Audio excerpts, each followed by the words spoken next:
Hello and welcome to the Sam Fiction and Fantasy Fun podcast. This is episode 7 of the Witcher chapter by chapter book review, where I'll go through a summary of what happened in the latest chapter and give my detailed thoughts on it.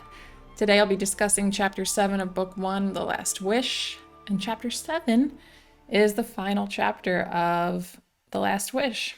So this episode wraps up book 1, which is pretty crazy. I mean, it's not crazy, but it's 7's such a small number, but I feel really good about this because when I started, I was excited to get started with this podcast series, but I honestly wasn't sure how it was going to go. I knew that it was going to take a lot of time and preparation in order to get ready for each episode because I needed to write out these, based on how I wanted to do this, I needed to write out these summaries and write out notes so I have talking points on the chapter. I needed to read each chapter many times.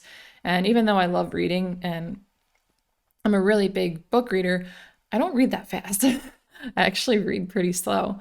But I'm 7 episodes in with this one and I am loving this. So if you are listening and you've been listening to all of them so far, you are a true homie, and I really do appreciate that because this is as challenging as it is, it's actually a lot of fun and I'm really enjoying it. So if you're enjoying this too, then that makes me really, really happy. So I thank you. So sorry to get kind of sappy there. I didn't mean that. I didn't mean to go there in order to get away from the sappiness. I'm just going to dive in, I guess. So for this episode, for chapter 7, it's just the voice of reason. There's no short story. I'm sure that you're familiar with this if you're listening, but just to catch you up in case you're not, The Last Wish and also the next book in the series of Witcher books, it's called Sword of Destiny. They're both a collection of short stories, and The Last Wish is interspersed with these chronological chapters that are all called The Voice of Reason. So the final chapter of this book is just that. So there's not going to be a short story that we're going to be talking about in this episode. And it's actually really short. So I mean, you already can tell by looking at the amount of time that this episode is, I guess, depending on where you're watching it. I think on Spotify and Apple Podcast, it shows the length from when you go to click on it. But YouTube, I know it's like right there. You can see that easily. So you already know that this is a very short episode compared to the other ones. And I'm just starting it, and I already know that because my notes are very minimal compared to how they normally are. But it is what it is. It's just the nature of this chapter. It's short, and I figured, and I did mention this towards the end of the last episode, that I would dedicate some time, because this is such a short chapter, to talking about the book as a whole, since we're wrapping up The Last Wish. I honestly don't have a whole lot of notes on the book as a whole. I figured I just spent the past 6 episodes and now 7 discussing this book in great detail. So I don't want to be too repetitive, but I do have some notes. Like, we are going to talk about the book as a whole a little bit. It's probably going to go fast though. Without further ado, I'm going to give you a recap of the last episode in case you missed it or you need a refresher. Then we'll dive into the summary and then we'll talk about the chapter. So we last left off with Geralt having a discussion with Nenneke about Yennefer in The Voice of Reason. They talk about how she, as a sorceress, is infertile, but seeks to have this reversed through some expensive procedure, although Nenneke believes it to be moot. She asks Geralt to stay and to allow Iola to perform the trance she's brought up in previous chapters, but he will not agree. As the chapter's Voice of Reason wraps up, Nenneke asks Geralt how he and Yennefer met, which segues into the short story, The Last Wish. In The Last Wish, Geralt meets Yennefer for the first time, seeking her magical help to heal Dandelion after he was just strangled by a djinn he pulled out of a river while he and Geralt were fishing. She's successful in healing Dandelion, but as payment, she places Geralt under a spell and sends him through the town to punish those who have recently tried to ruin her reputation, which lands Geralt in a cell. Geralt is later brought before the town's mayor and a priest to explain the situation, while Dandelion suddenly enters the room through a magic portal sent by Yennefer to proclaim his third and final wish, that everyone believe Geralt to be innocent. Meanwhile, Yennefer is in a nearby building where she lured the djinn to try and capture it. It is now that Geralt and the priest realize that Geralt was the one with the wishes, not Dandelion. And as long as he hasn't made his last wish, Yen will not be able to capture the djinn, and it will probably kill her in the process. Geralt returns to help Yen, which he does by making his last wish that was something along the lines of his and Yen's fate being bound, and the story ends with the two safe from the djinn and in a remarkably romantic embrace. All right, so here comes the summary of Chapter 7. While Geralt and Dandelion are venturing from the temple to a nearby town, they're ambushed by Lancers and Knights of the White Rose. The dispute between Geralt and the Knights of the White Rose has finally come to a head. Falwick and the captain of Hereward's Guard, a dwarf named Dennis Cranmer, explained to Geralt that he must duel with Talus or he'll be hanged. Along with the threat, the rules are quite unreasonable.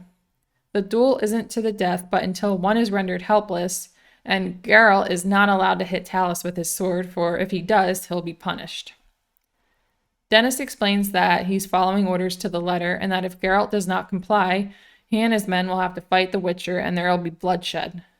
Geralt agrees to the duel and wins, while also managing to avoid punishment by parrying Talus' sword in a way that causes the inexperienced Talus to hit himself in the face with his own weapon. Falwick orders the men to take Geralt, but because Dennis is a stickler and Geralt did not strike the boy himself, he allows him to go free. Falwick and Dennis both advise that Geralt leave Elander immediately, to which Geralt agrees. Before going, he threatens to kill Falwick if he ever bothers the temple or intrudes on Captain Cranmer. Geralt and Dandelion head back to the temple to say farewell and to retrieve Geralt's things before setting off. While handing Geralt a chest filled with the elixirs recently replenished by Nenneke, Geralt and Iola's hands make contact, and a vision ensues where there's shouting, lots of blood, and death. The girl has an attack resembling a seizure, but is brought to by Nenneke. Because of what they just saw, Nenneke pleads with Geralt not to leave, but he says he's already seen it before, plus there's no point looking over your shoulder. True. Nenneke sadly accepts his decision, and Geralt and Dandelion head out on the road.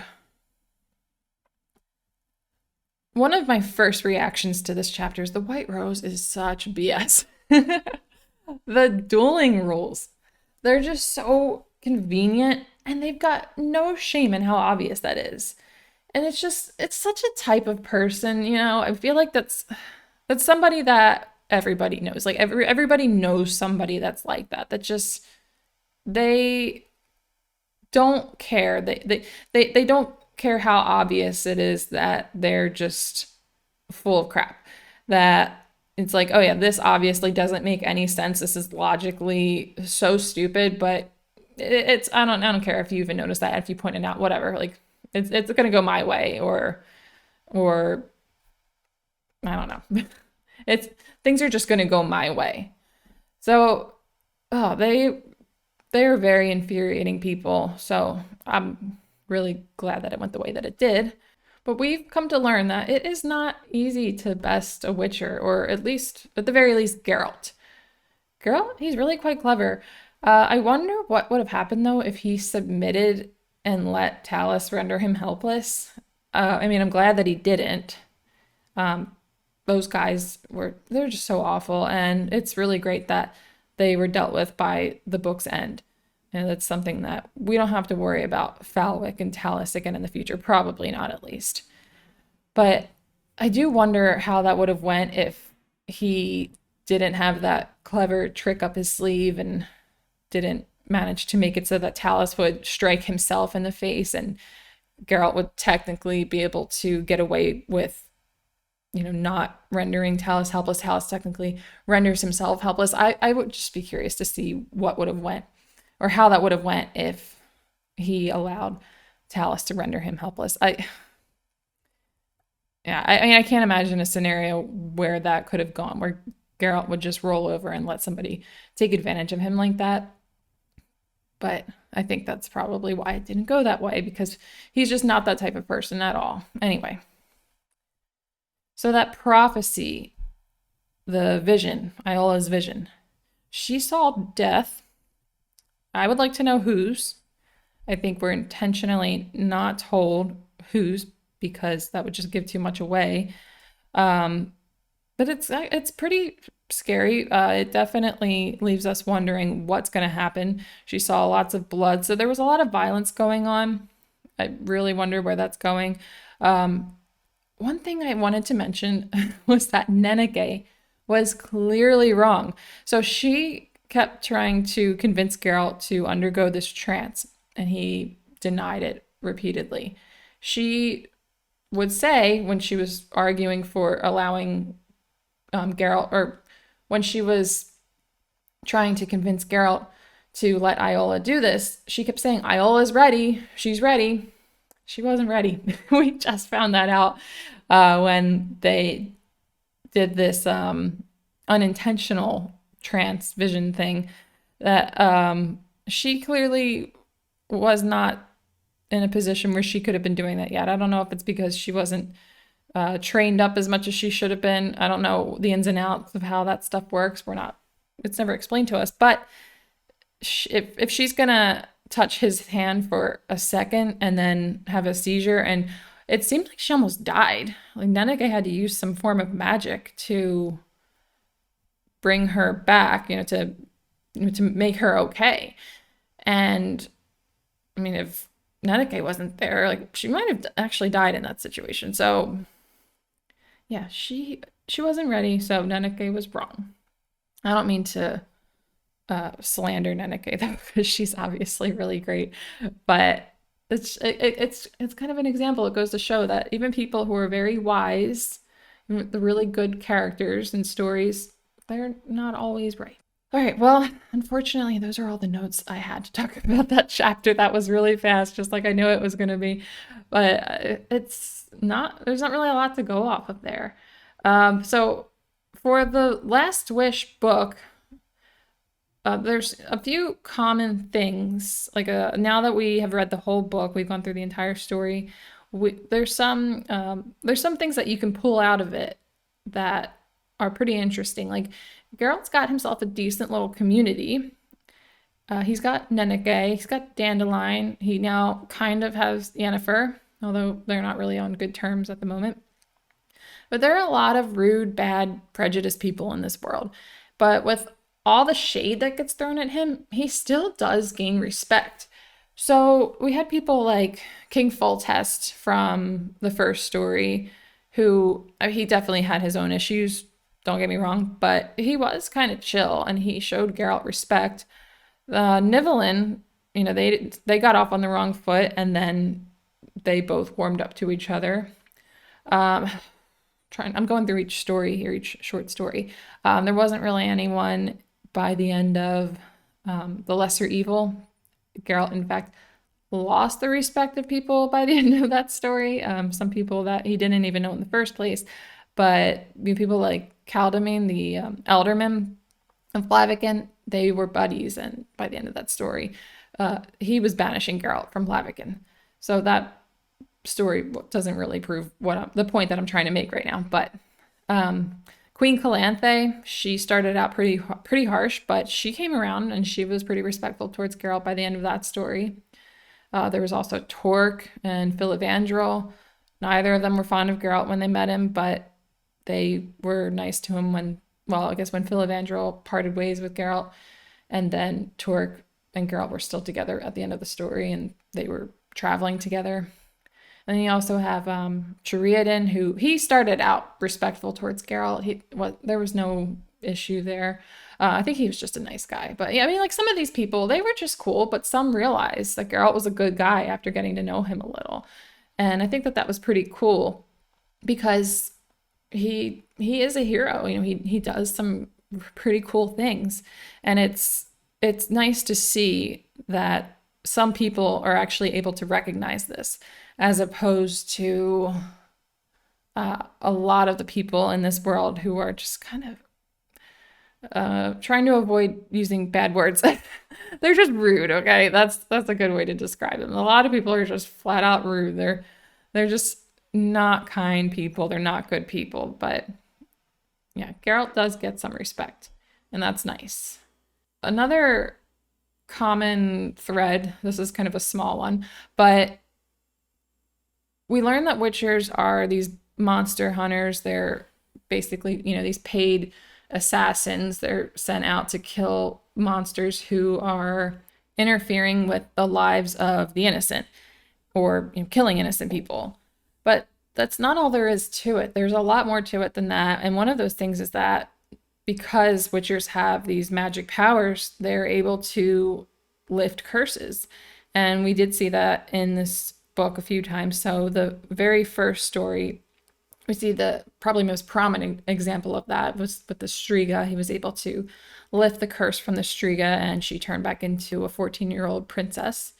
I don't know if you could even say she turned back into one, because I don't think she necessarily ever was a human. She was conceived by two humans, but I think she was cursed while she was still in the womb. Either way, it's neither here nor there. He reversed that spell.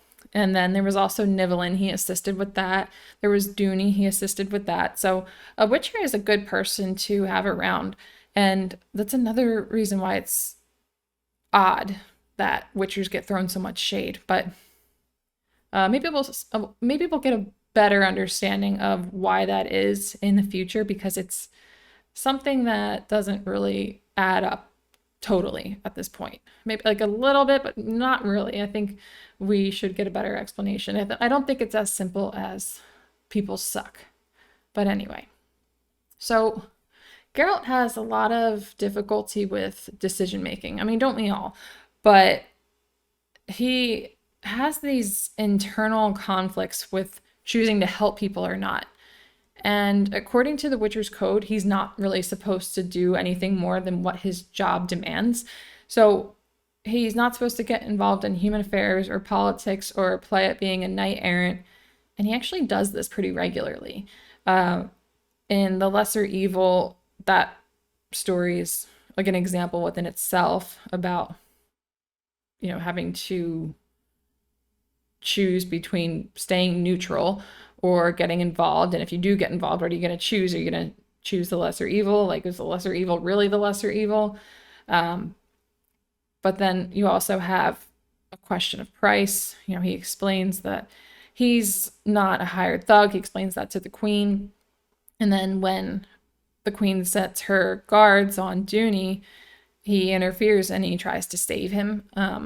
I kind of in The Last Wish, not necessarily. I don't think that that's supposed to be a theme within that story, but it's definitely something that Geralt is. It's a challenge for him trying to make these decisions.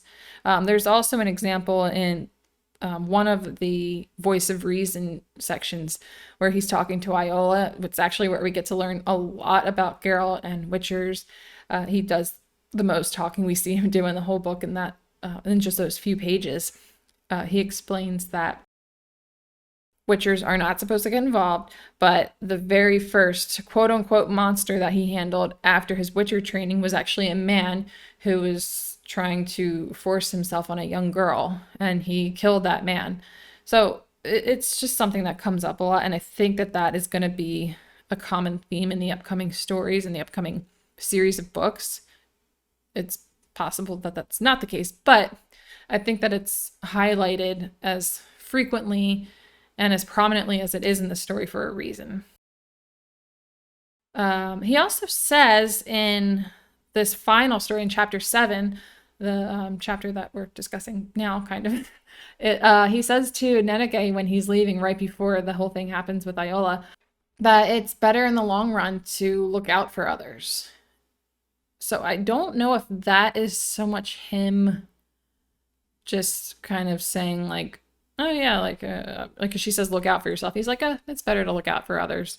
Or like, I don't know if that's more him talking about his profession, because witchers are in a way supposed to protect the innocent from monsters, but not necessarily to be a good person, to be like a knight errant, but just to get paid. Like, it's about money.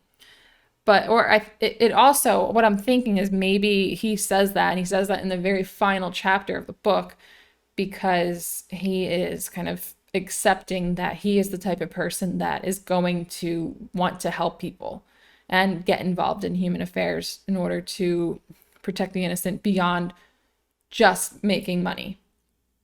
So I don't know. That might be how you're supposed to interpret it. I'm not 100% sure on that.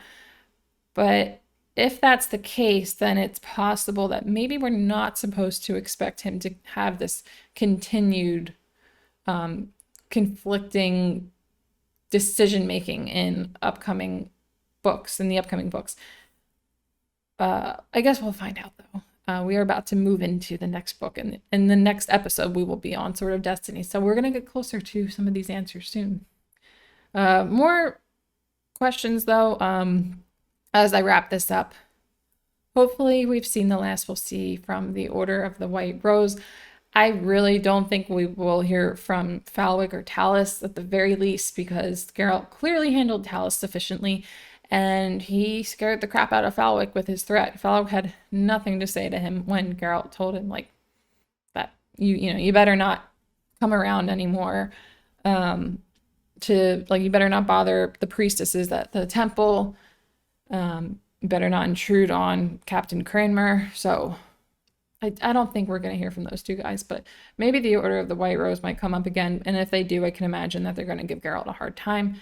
But yeah, they sucked. I don't want to hear from them again. I don't want them to be in the books in the future, but you always have to have a bad guy, so maybe they will.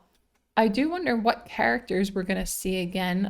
Some of the characters that we've met in this book. I wonder if we'll see Yennefer, and I think that it's very likely because she was obviously a big deal. Geralt and Yennefer's relationship was something that had a huge impact on him. It's not even really talked about a lot, but the way that it's talked about, you really get a sense for how much she means to him as a person and as a lover. Sure, we'll see Dandelion again. It's funny because it took a while for them to introduce him. He was mentioned, and it was like a very brief mention in one of the earlier chapters, one of the earlier Voice of Reason chapters. And then he shows up in the fifth story, in the fifth chapter, but he's in every story after that. I mean, I guess there was just the 2 stories after that, but still, he was pretty involved. And then he was in this chapter also. I wonder if we'll see any of these other characters again, though. Some of them, I think it's safe to say, it doesn't seem likely. Like Nivellen, I really can't imagine why they would bring him back.